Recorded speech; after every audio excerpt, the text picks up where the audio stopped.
Hello friends, welcome back to play Tamil dub. And anime சைட்லேருந்து பார்த்தீங்கன்னா இப்போ ரீசெண்டாக நம்ம மை ஹீரோ அகாடமியோட சீசன் 8 இப்போ தான் முடித்தேன். புரியுது, நானே ரொம்ப லேட்டாக தான் வந்திருக்கேன். பட் பக்கா, ஏன்னா மை ஹீரோ அகாடமி எனக்கும் ரொம்ப பிடிக்கும். நான் ஆல்மோஸ்ட் சீசன் 5 வரைக்கும் அதை கண்டினியூஸாக பார்த்து வச்சுருந்தேன். அண்ட் இதுக்கப்புறம் வெயிட் பண்ணியிருந்தேன், அதெல்லாம் வரட்டும் பொறுமையாக அதை ஃபுல்லாக பார்த்து முடிக்கலாம். அண்ட் இப்போ தான் வந்து டோட்டல் கன்க்ளூஷனே தந்துட்டாங்களா. ஸோ அது அப்படியே கண்டினியூஸாக ஒரே ஸ்டேஜில் தான் நம்ம சீசன் 6, 7, 8 பார்த்தேன். வேற லெவல் இருந்தது. ஸோ ஆல்மோஸ்ட் நான் நிறைய இடத்துல இதே தான் சொல்லுவேன். லைக் நான் மார்வல், டிசி எல்லாமே பார்த்துருக்கேன், எல்லாம் சூப்பர் ஹீரோ கான்செப்ட் பார்த்துருக்கேன். பட் நம்ம மூவி சினிமேட்டிக்கில் சில விஷயம் வந்து அவங்க லைக் ஸ்பைடர்மேன் மூவிலாம் பார்க்கும்போது அதை நான் நல்லபடியாகவே ஃபீல் பண்ணியிருக்கேன். ஒரு ஹீரோனா அவனுக்கு என்ன ரெஸ்பான்சிபிலிட்டிஸ் இருக்குது, ஸோ அது என்ன நடந்தாலும் மக்களை போய் காப்பாற்றணும், இந்த மாதிரியான ஒரு தாட்லாம் வந்து எல்லாம் சூப்பர் ஹீரோ மூவிஸ்லேயும் வைப்பாங்க. பட் அது சில டைம்ஸ் நம்மளுக்கு அது கனெக்ட் ஆகாது.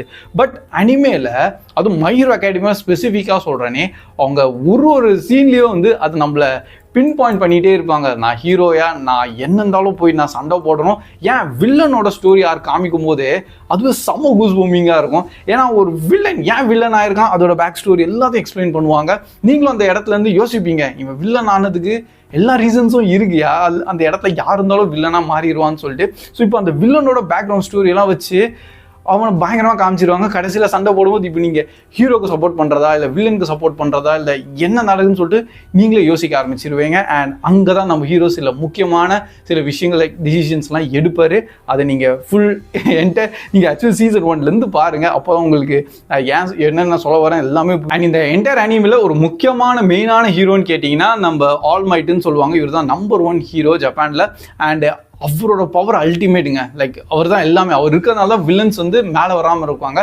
அண்ட் இந்த 1 for all versus all for one இந்த ஒரு கான்செப்ட்லாம் வந்து லைக் சீசன் 3லேயோ அங்கேருந்து வந்து பேச ஆரம்பிச்சிருவாங்க. பட் சீசன் 5க்கு அப்புறம் தான் இன்னும் இன்டெப்த்தாக வந்து அதுக்கு என்ன மீனிங், அது பின்னாடி என்னென்னலாம் கனெக்ட் ஆயிருக்காங்க, எவ்வளோ லைக் ஜெனரேஷன்ஸாக வந்து அது வந்து பவர் வந்து வந்திருக்குன்னு சொல்லிட்டு இது எல்லாத்தையும் எக்ஸ்பிளைன் பண்ணும்போது வாவ், நம்ம நார்மலாக ஒரு சூப்பர் ஹீரோ கான்செப்டான ஒரு அனிமையாக நினச்சோம். பார்த்தா இவங்க ரொம்ப பின்னாடி போய் ரொம்ப ஒரு பெரிய ஒரு லெகசி மாதிரியே ஒன்று கிரியேட் பண்ணி வச்சிட்டாங்க. அதனால ஸ்டோரி வைஸ்லையும் இந்த என்டையர் அனிமே டாப் நாச் ஒரு 100 out of 100 மார்க் தரலாம். அந்த மாதிரியான ஒரு ஸ்டோரி பாயிண்ட்டும் உள்ளே வச்சுட்டாங்க. ஆக்ஷன் விஷுவல்ஸ் எடுத்தோன்னு வச்சுங்களேன், அது லைக் எங்கே ஒரு ஆக்ஷன் சீக்வன்ஸ் இருந்தாலும் பக்காவாக இருக்கும். அது டாப் நாச்சும் அவங்க பண்ணியிருப்பாங்க. ஏன் நடுவில் ஒரு ஃபில்லர் மாதிரியான நம்ம ஒரு மூவி நடுவில் ஆக்சுவலி நிறைய மூவிஸும் இருக்குது, அதையும் நீங்கள் டெஃபினட்டாக கவர் பண்ணுங்கள். அதுக்காக தான் சொல்கிறேன். ஏன்னா அது ஒரு மூவின்னு தான் நினைக்கிறோம். ஸோ அந்த மூவி மோஸ்ட்லி நிறைய அனிமேஸ் மூவிஸ்லாம் பார்த்தீங்கன்னா சும்மா ஒரு ஃபில்லர் ஆர்க் இருக்கும். பட் இதுவும் வந்து மெயின் ஸ்டோரி ஆர்க்கில் கனெக்ட் பண்ணுற மாதிரியான ஒரு விஷயத்தை உள்ளே ஆட் பண்ணிட்டாங்க. அதுலேயும் பயங்கரமான விஷுவல் ஆட் பண்ணியிருக்காங்க. ஸோ நம்ம மெயின் ஹீரோ டெக்கு அண்டு இவர் வந்து லைக் சொல்லவும் இல்லை, அவனுக்கு ஆக்சுவலி பவர்ஸே இருக்காது. பட் அவனுக்கு பவர் கிடைக்கும். அந்த பவர் தான் குவர்க்குன்னு சொல்லுவாங்க. அண்ட் அந்த பவர் கிடைச்சோன்னே எவ்வளோ பெரிய ரெஸ்பான்சிபிலிட்டி அவர் கைக்கு வந்திருக்கு. அண்ட் அவர் நினச்சவரை அவர் பவர் ஃபுல்லாக கூட யூஸ் பண்ண முடியாது. ஏன்னா அந்த பவர் வந்து அவரோட இன்கேஸ் அந்த 100% அந்த ஃபுல் பவர் யூஸ் பண்ணார்னா பாடி தாங்காது, பிளாஸ்ட் ஆயிரும்னு. ஸோ கொஞ்சம் கொஞ்சமாக பாயிண்ட் வைஸாக பர்சன்டேஜ் வைஸாக வந்து அவர் கொஞ்சம் கொஞ்சமாக இன்க்ரீஸ் பண்ணிட்டு தான் வருவார்.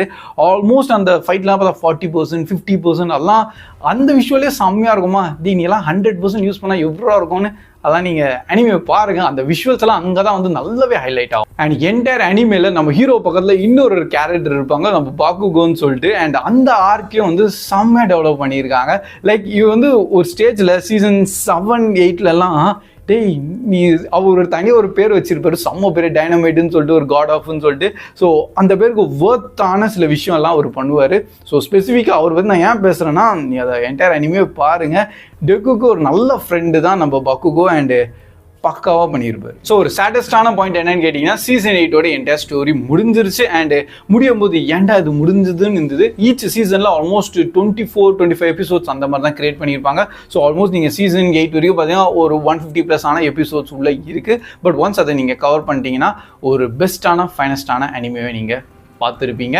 அண்ட் நல்ல விஷயம்னா அப் டு சீசன் 7 வரைக்கும் நம்ம தமிழ் டப்டோடையும் வந்து அவங்க ரிலீஸ் பண்ணியிருக்காங்க. லைக் நம்ம டிவி சேனல் சைடில் இருந்தால் கார்ட்டூன் நெட்வொர்க்கு. ஸோ அதனால் சீசன் 8 மட்டும் இனிமேல் தான் தமிழ் டப்பில் வரணும். அதுக்கு மேபி 2 or 3 months ஆகலாம். பட் அதையும் நீங்கள் முடிச்சிருங்க. அண்ட் நடுவில் மூவிஸும் இருக்குது. மூவிஸை கண்டிப்பாக பாருங்கள். மூவிஸோட சில முக்கியமான எலிமெண்ட்ஸ்லாம் உள்ளே இருக்குது. அதனால தான் ஷேர் பண்ணுறேன். பை த வே, இன்கேஸ் நீங்களும் இந்த அனிமே பார்த்துட்டீங்க, உங்களோட தாட்ஸ் என்ன இருந்தாலும் கண்டிப்பாக கமெண்ட் செக்ஷன்லையும் ஷேர் பண்ணுங்கள். So that's all guys. Keep வாட்சிங், keep supporting play Tamil dub. See you in next video. Bye guys.